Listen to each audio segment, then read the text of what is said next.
Good morning. Welcome to Garden Friends. I'm Andrea here in Tampa, Florida. It's July 1st, very hot. I've been away from the garden for several weeks. We took a long cross-country trip, and one of the things that I'm doing this morning is harvesting some of my worm compost. I've got this awesome little worm tower that my mom gave me, and I dumped out the first layer because it was pretty ready.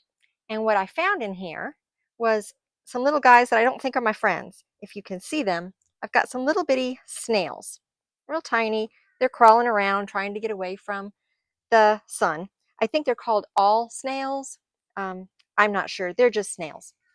And I found them in my compost. And while snails in the garden aren't the worst thing in the world because they do break stuff down, which is what the whole purpose of my worm composter is, um, I had snails once in an aquarium. I had one snail. I bought a snail. I put it in an aquarium.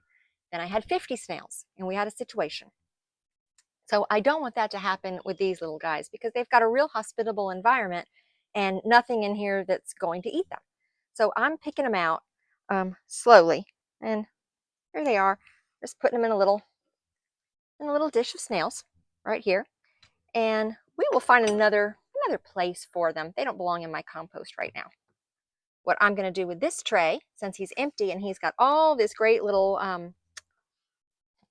worm poop in it, is I will take this tray and I'll put it underneath a plant and I will wash it out with water so that I get the benefit of all of this great fertilizer on my plants.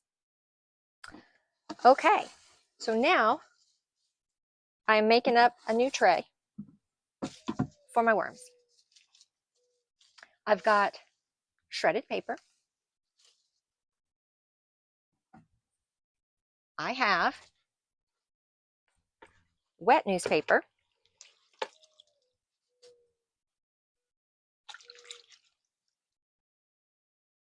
It's not shredded quite as finely. That's okay, the worms will do that. And worms are mostly water, so it's okay that it's wet. I've also got some nice green stuff from my garden. Just odds and ends, things that I've cut off in the last hour. Now, I don't have anything in here that makes white sap. Things that have that white sap is kind of toxic, so I don't intentionally feed my worms anything that is toxic to them. There we go. I have got some stuff from breakfast. I have eggshells. I have tea bags, which will break open. That they can get to it just a little bit easier. I've got some dog hair that I swept up.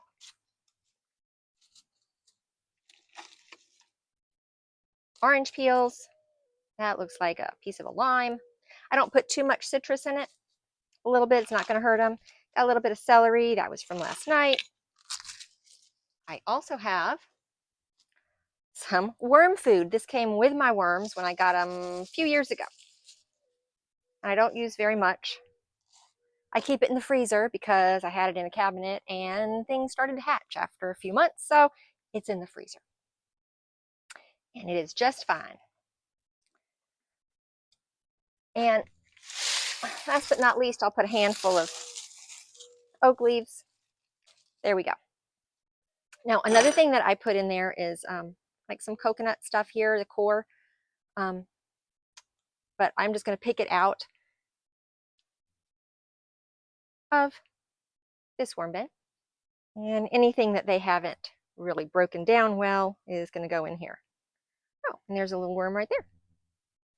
We'll call that one Beatrice. These are my friends. So now, this is how I do it. I've had it out here. It's kind of sitting in the sun. Hopefully they are migrating down because they do not like the sun. So now I will just start taking out my compost. I'll take it out of this tray by hand. I'll put it in there, and you can see all kinds of great worm poop. And there's a little snail. We're taking you out. You don't belong in there. I'm hunting for snails, still hunting for snails. And I'm just going to sift through it this way. Anything that I find that's moving is probably a worm, and he'll go back in this tray. While I'm doing that, I'm adding any worms that I find in here to this new tray of compost. And then I like to keep going through and spraying it because I don't want them to dry out. Now, as soon as they hit this, because it's got a little bit of sun, if you can see it there, they are definitely going to try to burrow down because they don't want to be hot. They don't want the sunlight. And when I'm done with this tray, I'm going to make another. So I'll have 2 new trays that I'm working on, and then I will have 2 trays that the worms are still decomposing. So that one right there is probably going to stay for a while longer. I still see a lot of eggshells. I see some leaves, and I see a whole lot of worm action here. And I'm not going to try to disturb these. There's just too many of them. So that's my worm journey today. And I want to thank you for watching me and Beatrice and the rest of her worms. If you like the video, hit that little like button, subscribe. Me and Beatrice can use all the friends we can get. And I want to thank you for watching me.